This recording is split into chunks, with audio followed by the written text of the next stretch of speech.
The Story of Inanna. Long ago, there were two sisters. Inanna, radiant goddess of love, beauty, and fertility, ruled the above world. She was the queen of creation, birth, and life. Ereshkigal, her shadowed sister, ruled the underworld, a place of mystery and decay, queen of the dead and the afterlife. They were two sides of one whole, and together they held the full spectrum of existence. But Inanna, goddess of life, could not remain untouched by death. To embody true power, she had to descend to face her sister and herself. And so the story begins. One day, Inanna heard a call from deep within, a summons to descend into the underworld. To reach it, she had to pass through 7 gates. Each gate was locked and guarded. In order to pass, she was asked to give something up.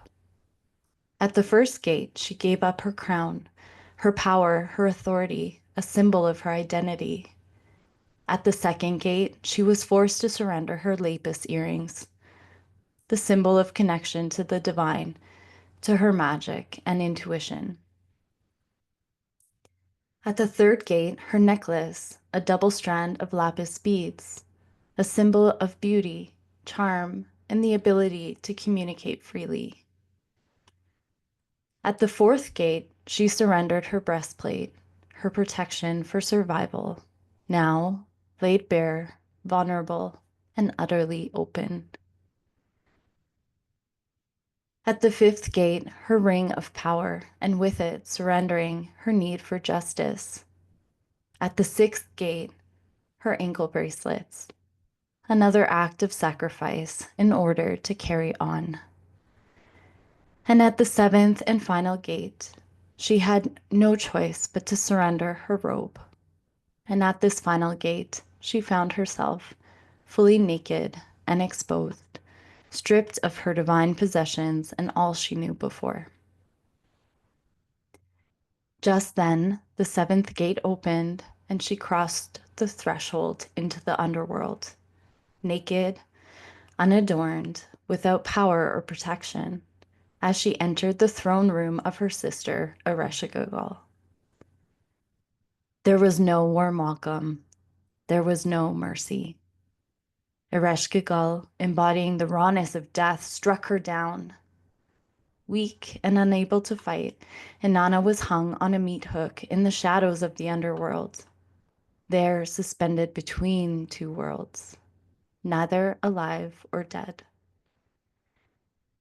It was here, surrendered in timeless space, where Inanna, the divine goddess of the above world, began confronting her own mortality. And as she did, she began to understand the impermanence of her worldly possessions and titles. She began to understand that her descent into the underworld meant risking everything, including herself, for the pursuit of transformation and enlightenment. It was then, as she realized the true transformation that she was seeking meant giving up all that was comfortable and familiar to her. Because transformation requires a full unraveling. Because rebirth demands the death of the old self. In the underworld, there is no pretending, only truth, only surrender. It was then, as she acquired the full truth of things, that she was released from the meat hook and restored to life, no longer the same Inanna who entered the underworld. Beginning her ascent, she traveled back towards the light, and at each gate, she was met again by the gatekeeper. At the seventh gate, she reclaimed her robe, and she wears it now like new skin. At the sixth gate, her ankle bracelets, a symbol of the path she walked to attain new knowledge. At the fifth gate, her ring of power, a reminder of the power of birth, death, and resurrection. At the fourth gate, her breastplate, her divine protection. At the third gate, Inanna reclaims her necklace, and with it the story of her journey. At the second, her earrings, and with them a re-established trust in her wisdom and intuition. And at the final gate, her crown. It is returned to her, but it feels different to her now, for she has found a new identity, power, and authority. Stepping through the threshold once again, she arrives back to the above world, completely transformed and humbled, forever changed by her experience in the underworld, bringing back with her a wisdom and understanding of the mysteries of life and death that she never expected to find. The end.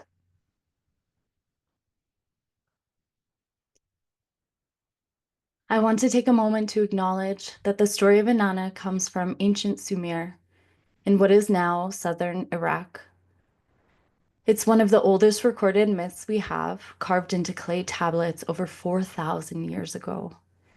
These stories were part of the spiritual and cultural life of the Sumerian people, and though we tell them now across time and distance, they don't belong to us.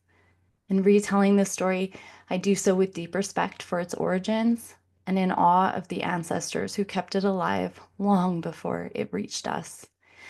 My hope is that in sharing this story, I'm helping to keep that small thread going.